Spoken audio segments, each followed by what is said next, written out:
Welcome to this edition of Tuesday Talks with Twyla. Today, I want to talk about journaling. Do you journal? Have you ever journaled? Do you feel like you don't know how to journal or someone needs to tell you how to journal? Well, today we're going to get into all of the different facets of journaling. And I talked about this in my Facebook group. And if you're not part of that, you should definitely go click on the link in the featured section and ask to join. I try to bring information every single day that can be stuff that you can implement every single time you read it. You can go back through some of the content. I give lots of journaling prompts through there, because it's really designed to have you get into touch with yourself and to be able to do it on your own. So it's tips and tools that you can take with you and put into place right away. So again, you can request to join that. It's the New You community, and it's pinned at the top in the featured section of my Facebook page here. So journaling, it can be performed in a lot of different ways. If you feel like you need structure, if you feel like you're just not sure about it, but it can also be where you just grab a piece of paper and you just start writing. And it can be that simple. And for me, it has always been that simple. So I don't always feel like I need to answer a question or I need to be prompted or have something specific. Sometimes I'll just start writing like I am writing in my journal. And as soon as I start with any, I want to call it prompt, but just whatever I start with, whether it's I am writing in my journal or today is Tuesday, right? Whatever it is, that might be just something really mundane, something simple and factual. But what happens in your body is this shift of focus. And when you do that, sometimes it can open up some awareness to the thoughts that are in there that you're really not paying attention to.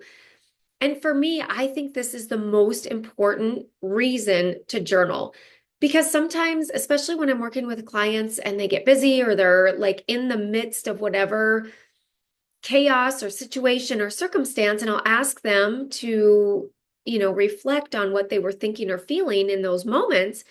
Sometimes it can be really hard to find that information. So that self-awareness isn't just readily available. And if you're not used to doing that, introspection, turning inward, finding out what you're thinking and feeling, and really tapping into your body, that might be completely new and foreign to you. And so, if you don't really know how to do that exercise, this might be a great, simple, easy way to ease into that. And without even realizing it, you will tap into that awareness because you'll just have stuff. And there might be times. So, rarely, but sometimes, like I try to write in my journal almost every day. I don't do it every day. It's not religious. I don't make myself do it. It's not something that I feel like I have to do. My journal is sitting there. Sometimes I write in it, sometimes I don't. And sometimes, like, it's this long, and sometimes it's pages. And I don't have any requirement that I have to write so much or I have to write for so long. Just open it and see what happens. It's just very liberal and freedom-based and just flexible and comfortable. And it's supposed to be that way, right? It's supposed to be this therapeutic, comfortable exercise. And we want it to be that way for you. So when you do that and you sit down and you just kind of start allowing, sometimes maybe for me, it's not like there's just nothing in my mind, but sometimes there just isn't anything I want to write down. I don't want to waste the good ink and my good pen that I keep with my journal for whatever thoughts I'm having. So there is that, right? Where you can have that almost like spaced out, not really like feel like there's anything coming to you, or you might just have things coming to you that you don't feel like writing down, that you just want to kind of marinate in, right? But the exercise in and of itself is that tapping back into our thoughts, our inner dialogue, and we can touch base back inside of ourselves.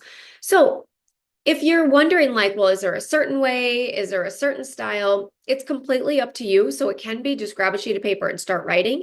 But if you feel like you want structure or you've just never done that and you're just not comfortable with it, we don't want any resistance to the process, right? So anything that'll make it easier for you or more attractive for you, absolutely. So I wanted to give you some ideas of what um, different techniques and things and tips and tricks for beginners. So one of the fun things for me is to find a journal and create a routine. So a journal and a pen, of course. And that's fun for me, right? Like I like to find a fun notebook and I like to have a pen that matches. And I like to have certain kinds of notebooks because some of them don't open flat. And so that's challenging for me. Sometimes I want to be able to fold the papers like all the way over with the spiral bound. And so you find your journal, you get your pen, you create a routine. So for me, my journal sits by my coffee cup or sits by where I have coffee every morning. And so when I sit down with my coffee, my journal's sitting right there. And that journal is, I have it at home and I'm at my office, but it's a really pretty outside. So I don't mind it sitting right on the ottoman in my family room. And so it's just that reminder that it's there if I want to, but I don't have to. So that's how I've built it into my routine. And that's typically in the morning. And so it's always just right there. And so then that's the other side, like make it accessible and have it like you don't have to go dig it out. Now, I will tell you that I live in a house with two teenage boys and my husband, and I leave my journal laying right out where it's visible to everyone. And I don't have any issues with that. And I'm sure there's times where I've written about them, right? And that's right there that they could grab and probably open up and read. And I've never worried about that. Now, I know I've had friends and clients that are really concerned about that and they want to keep it where they feel like it's protected and safe, where it won't get into the hands of someone that will berate them or make them feel bad or whatever. I mean, these are raw thoughts. We don't want them to be censored like somebody's going to read them. And so that's up to you. If you want to keep it, it's the idea is to keep it accessible so you remember to do it, you build it into your routine. But if you want it protected, like for me, maybe I hide it under the ottoman, right? Like who's going to look under there? I'm pretty sure they're not cleaning under there, so they're never going to find it. So that would be a safe place for me. It wouldn't be visible. So that part would, I'd have to remember that it's there and then I could grab it out. I also journal right there while I'm drinking my coffee and my husband is right next to me. Now I could wait until he goes to work because he goes to work earlier than I do. And so then I can pull my journal out or I can just do it when, he's not around, whatever that is, whatever that looks like for you, whatever works for you. But you want it to be where it is accessible, you know where it's at and you can grab it out easily. And like for me, there's no pressure, it's free writing, right? So I can grab it if I want to, and some days I don't. And so like right now I haven't journaled in quite a while, and I don't even know what that's about. I know I ended up kind of piling some magazines and some other books up on top of my journal, and that might be part of it. Like I know it's there, but I can't see it. And so I don't have that visual stimulus. So, maybe that's it. I also don't feel like I'm missing out on something or like, oh, I need to be doing this. That's the freedom of it. It's at your leisure. There's no pressure. It's just for you. It's something that's just for you. So do it to make you feel better, not to create more pressure for yourself or some requirement that you have to do this. I highly encourage it, but that doesn't mean it has to be every day. I just think it should be part of your overall self-care to grab your journal every once in a while. So, some tips for beginners for sure. Like, none of this is meant to be judged. We're not offering any judgments, no opinions, none of that to what comes out when you journal. It's just raw flowing thoughts and feelings off of the top of your head. So we're not analyzing it, we're not judging it, offering opinions, none of that, right? That's not the purpose. The purpose is for you to become aware of what all's inside there. That's it. And for you to reveal it and see it there and just to have that connection with it, that's the whole purpose, for you to build that awareness, not to judge it or have opinions or think you need to change something or there's something wrong with you or, this isn't right, you've got to change something. None of that. That is not the purpose of any of this. So be patient with the process, especially if you're brand new to it, you've never done it before, and then experiment with the types and styles that I'm going to present to you today and see if there's something that you like best that fits, for you and you feel like, ooh, this is the one I really like. Okay. So here's some different types of journaling. It can just be that grab the paper and start writing. It can be gratitude. So you start with what you're grateful for. You can also grab those. There's a 5-minute gratitude journal. I grabbed one a long time ago and it has the prompts right in there and it has an evening and a morning. And so at the end of the day, you reflect back what you're grateful for, and in the morning, what you're grateful for and what you're looking forward to for the day. And so that's it's a prompt based and it's a gratitude. And so you can do that, or you can just have some gratitude prompts that you just have ready or written down or printed out for you to have ready. So that's one style. It can be goal setting. So, you establish your goals, you use it as a brainstorming of your goals, establishing the goals, rereading your goals, and focusing on your goals, tracking and all of that. It can be completely goal based. And that can be like big goals that you want to accomplish, but it can also be daily routines or tasks or chores or things that you want to keep track of. Those are goals, right? If your goal is to vacuum every, Monday, or wash the windows, the first week of the month, or water the plants, every other Sunday, whatever that is, that's a goal that you have. And so that would fall into that goal setting. And then there's the prompt based. So that's where, and you can just Google this, or you can go to my Facebook group, the New You community, and you can find tons of prompts. You can go to Pinterest.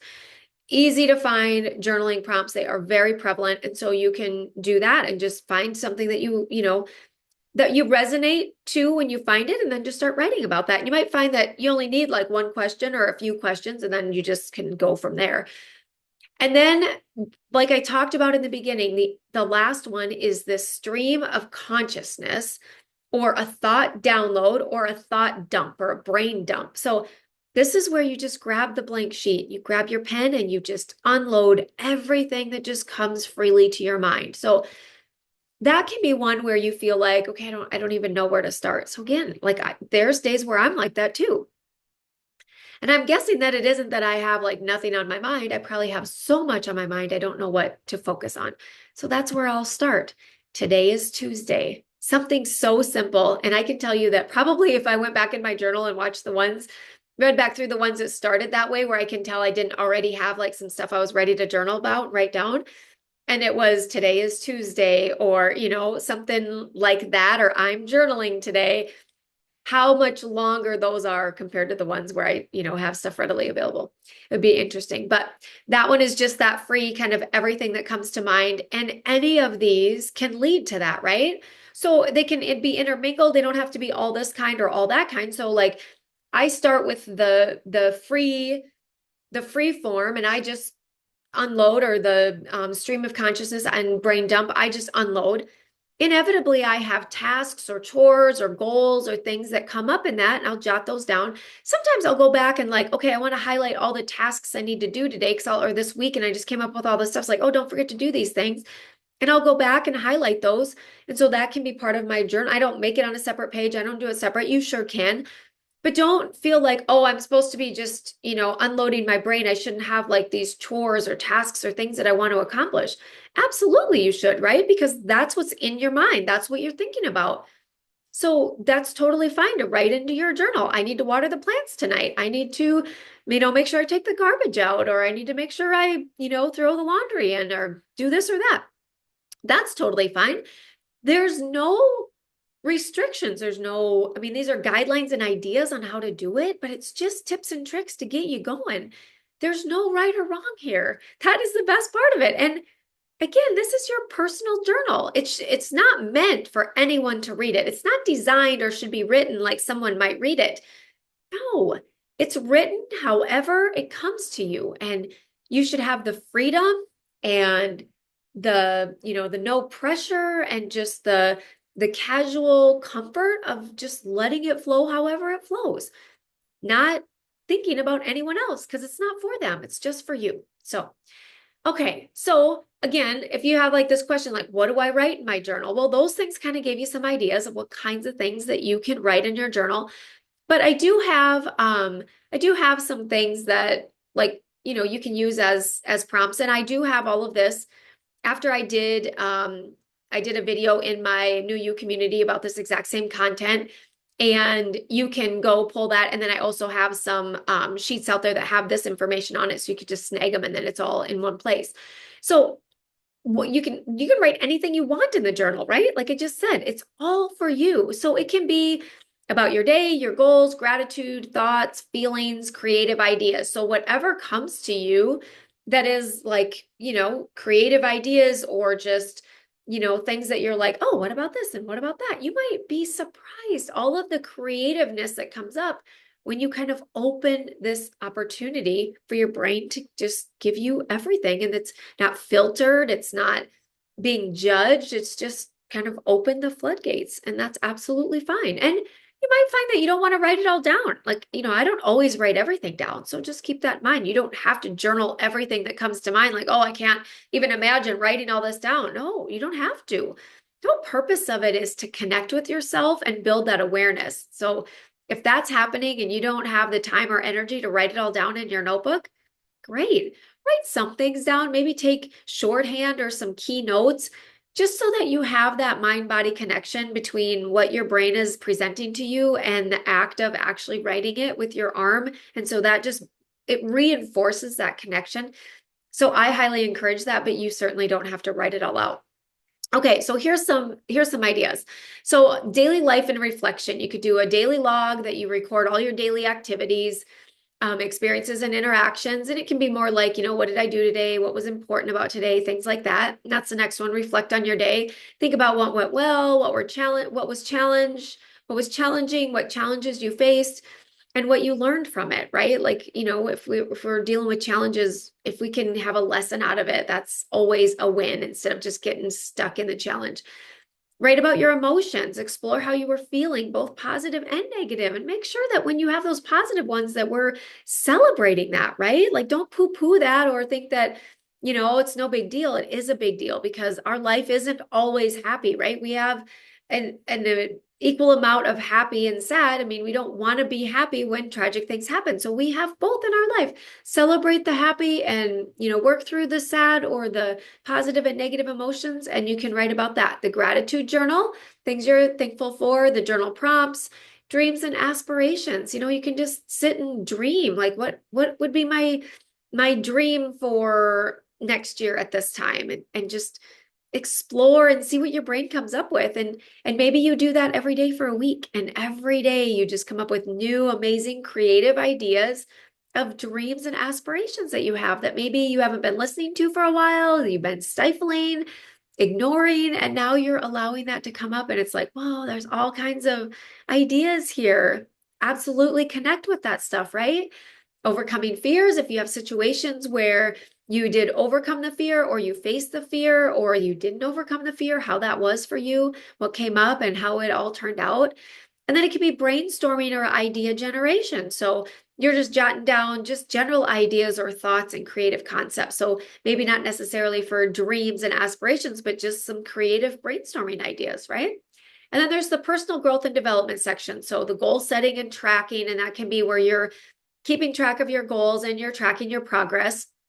Self-reflection, so analyzing your thoughts, actions, and experiences and gaining insight, right? So this is a lot of what we do in the coaching relationship, where we're analyzing our thoughts and emotions and figuring out what actions we're taking and the results that we're having, and if that is what we want or not, and what we have to leverage to make the change that we want.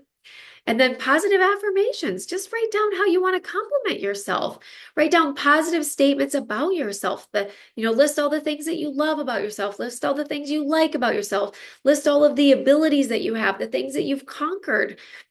One of the common things that I'll find with my clients is they don't give themselves credit for their accomplishments, right? It's just like they're telling themselves that they can't do stuff while they're actually doing it. And so this one is one. It's my favorite thing to bring light to my clients, is to shed that light on, realize that your brain is telling you that you can't do this while you're actually doing it, right? You are succeeding. You are doing this. And our brains will tell us you can't do this while we're doing it, actually doing it. And so you have the evidence, but you're not believing that it's actually evidence because your brain is telling you this conflicting story. And so the positive affirmations, the listing out your abilities and your strengths and saying positive statements to yourself, that is huge. And really, if that was part of every time that you journaled, I think that would just, imagine how much better you'd feel about yourself if you made that part of your regular practice. Unsent letters. So this one is interesting. I have a colleague that she loves to do this, and a therapist had recommended this to me at one time, and I think it's a great idea. If you have any relationship that you really struggle with, writing a letter to someone, if it's someone that you've loved and lost, I had a friend of mine that wrote it to their pet that died. But when you write the letter, you're writing it like you're writing it to that person, like you're speaking to that person. And sometimes it's all those unsaid things. Sometimes it's all of that gratitude for what they've done for you and their importance in your life that you've never actually articulated. So that can be really therapeutic to kind of get all of that out. And then you do what you want with that letter. So obviously, if it's a pet, you're not going to send it to them, or if it's someone that's passed away. But even if they're living, it can be, something that is just you need to get off of your chest and you just wad it up, throw it away, you tear it up, you burn it, whatever it is. But that process of writing the letter in the way that you would write a letter to someone and walk through whatever it is that you want to say to them, very therapeutic. Okay, personal vision statement. So again, that's part of the goals where this one takes it a step further, right? So like if you're doing your goal setting and that's part of your journaling, you might actually take this to the next step where you actually visualize and you write about what you want it to look like in the future, what you're doing, what you want your life to be like, how you want to, feel and act and show up, and what that's like for that person that already has all that stuff, right? When you start visualizing that and put some pictures to it, our brain loves pictures. So if you do this, this might not be something that you would spell out in your journal, but you sure could describe it like you would read something when you're reading in a book and they're so descriptive, you could do it like that. Or you could just take a moment to visualize all the details and then just shorthand write, some of the high level details. So that one's really fun. Things you want to improve. So if you're like, okay, I want to work on this, I want to make this better in my life, you can identify areas that you want to grow and develop.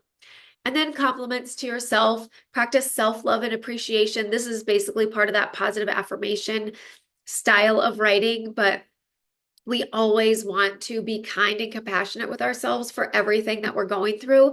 And so building this into part of your process, especially if you're doing this on a regular basis, imagine how great that feels to give yourself that self-love and appreciation, because you're pretty amazing and you should be telling yourself that every chance you get. And if that's every day or just when you journal, every time you look in the mirror, imagine if it was that frequent, how different your life would be. That one for sure is life-changing. Okay, so here's like some other ideas, like how are you feeling? You could start with that. Why do you think you feel this way? And then I have a whole list of other prompts that would be like the prompt-based. But one of the things that I found when I was researching I always like to have like the textbook foundation for stuff when I bring it so that I kind of have that to, gussy it up and really build that strong foundation for these concepts. And part of what I found was this concept about shadow work and shadow journaling. And so this was very interesting statement that I found in this information. And this is why the life coaching industry exists, because this is what happens. Ignoring the unconscious does not make it go away. It just means it keeps calling the shots from the shadows. Now, how scary is that for you? So the unconscious thoughts, they're there all the time, right? Our unconscious, our subconscious, like that's all happening all the time. And so if we feel like we're, I want to say circumventing, but like we're outfoxing the fox, right? Like we're just, outsmarting ourselves. The reality is that it just means it's calling the shots from the shadows. It's still there and it's still impacting your life.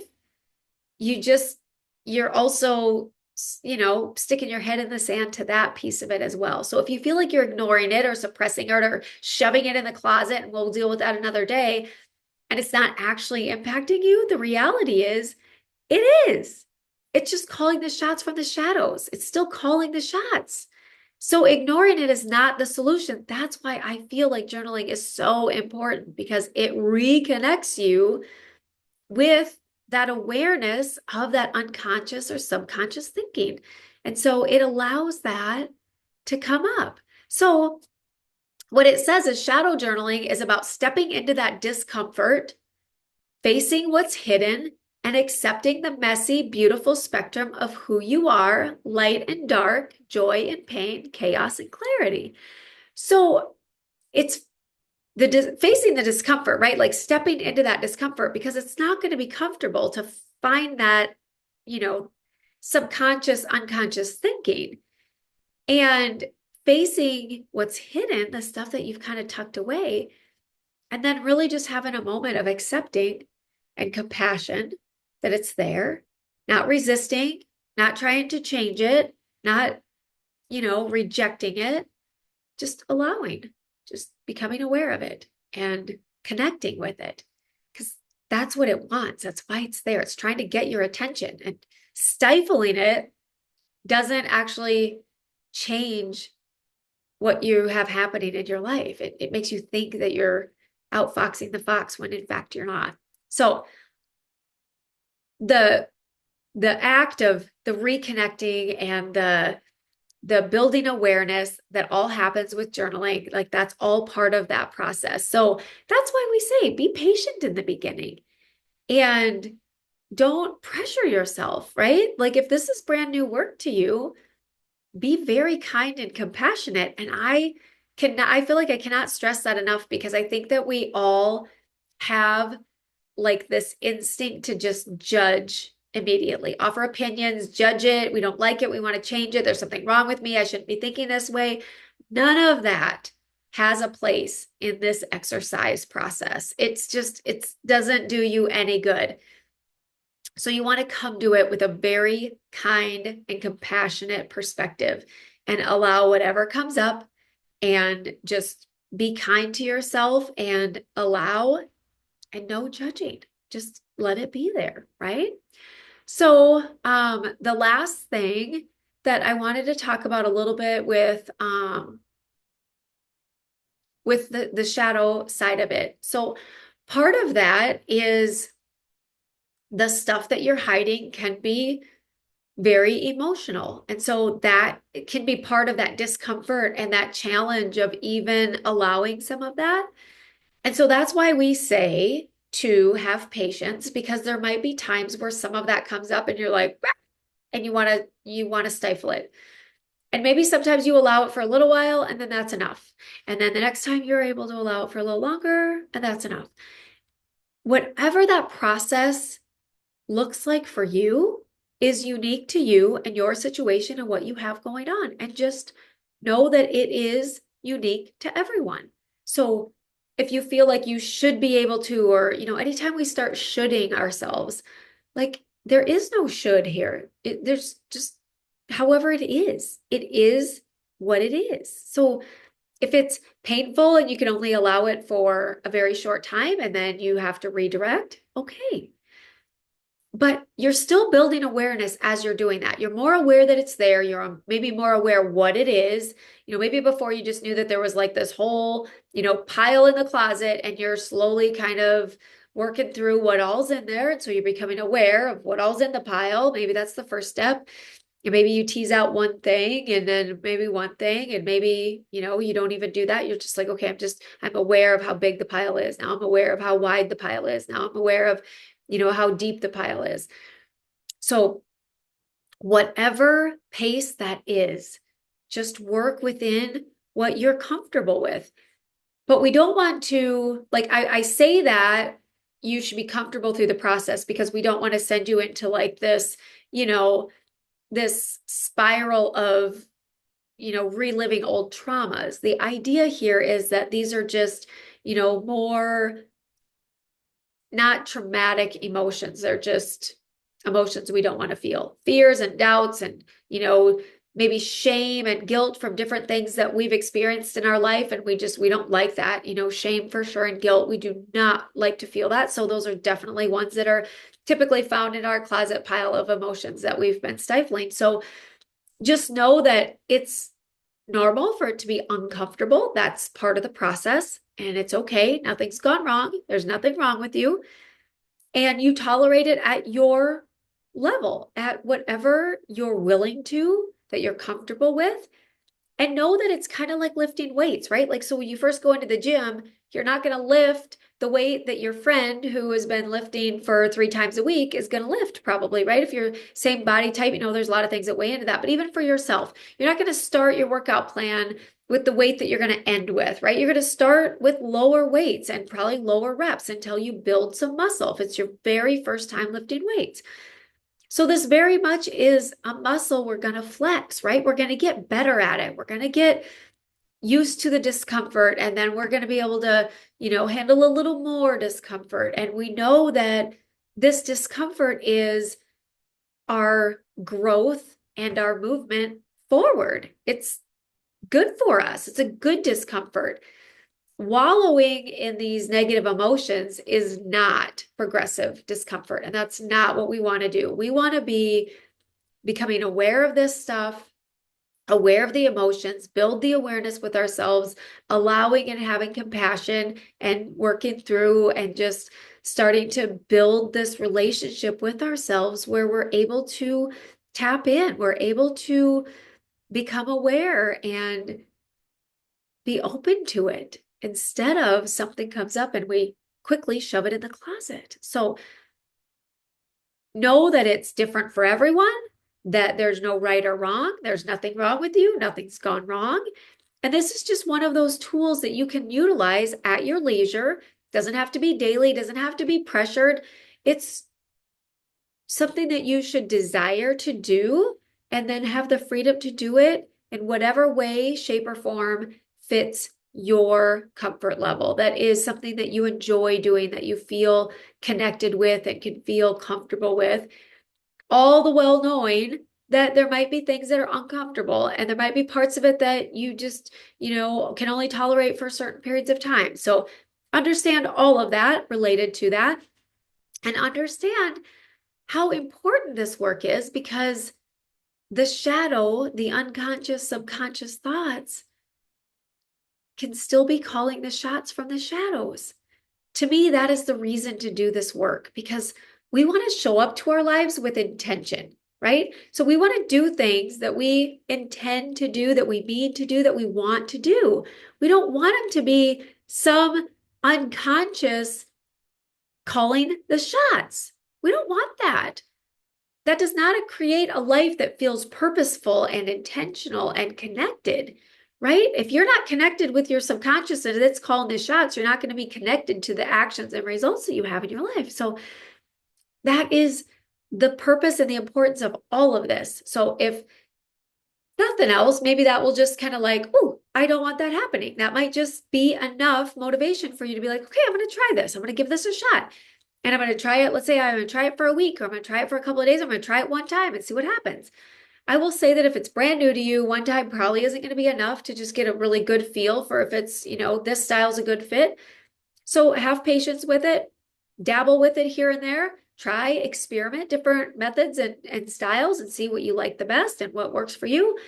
Set it into your routine in ways that, okay, this doesn't work to do it in the morning. I'd rather do it at night, or I like to do it, after my lunch so that I can just be like in the middle of the day as that like little, boost to get me over through the afternoon. There's no right or wrong. Nothing's gone wrong. Everything is okay. And you can do this however you want to. So with that, I very eagerly urge you to find a journal and your favorite pen, or just grab a sheet of paper and some old grubby pen, whatever it looks like for you. But just remember that if you're not doing this, there is a chance that your unconscious or subconscious thoughts are calling the shots from the shadows. I don't think any of us want that. I know I don't want that for me. I don't want that for any of you. I just don't feel like that's an intentional way to live. And we've all got so much more available to us than that. So with that, I will leave you. I hope that you have an amazing week, and I will see you next week on Tuesday Talks with Twyla.